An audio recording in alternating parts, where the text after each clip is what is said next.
Welcome to New Realities. I'm Alan Steinfeld, and I'm here with an illustrious panel of experts, advisors, and inventors who will be talking today about the new neurophone developed by Patrick Flanagan and J.J. Hurtak has been researching brain technology. Desiree Hurtak is an environmentalist in the College of Brain kind of researcher, and of course Stephanie Sutton, who's been working with Patrick for 16 years.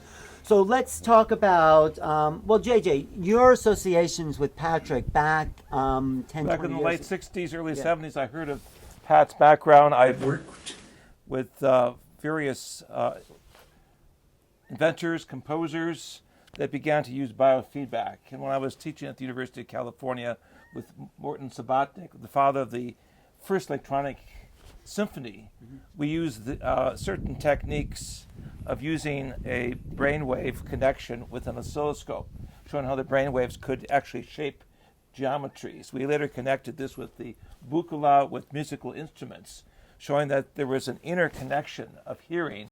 And Patrick was the first really to develop the ultimate tool that would allow the raising of consciousness as well as the, shall we say, respatialization of how the mind could work with ultrasonic frequencies. That's right. Right. Yes. Dr. Hurtak used to teach a class called alpha projection, and the idea was to get into that alpha state of consciousness, which is really a meditative state. Of course, there's other states as well, like the theta, which is much more intense. And, you know, there used to be machines that you could hook you up and see what frequency you were at, but what PATS does, which is so exciting, is it actually gets you into those frequencies and helps you learn. Another thing regarding Dr. Hurtak, he used to say how important it was to merge the right and left hemisphere together, because normally they're really split. People are creative or people are intellectual, and merging it together is really important. It's a technique I think meditation actually helps us do.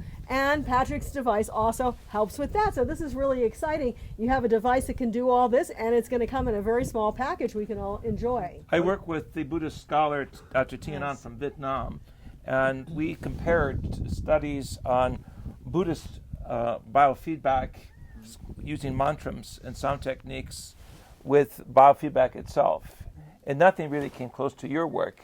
And this was later referenced to me by other colleagues such as Dr. Lawrence and Dr. Andrei Puharich, who had 16 patents for ear mechanisms of hearing.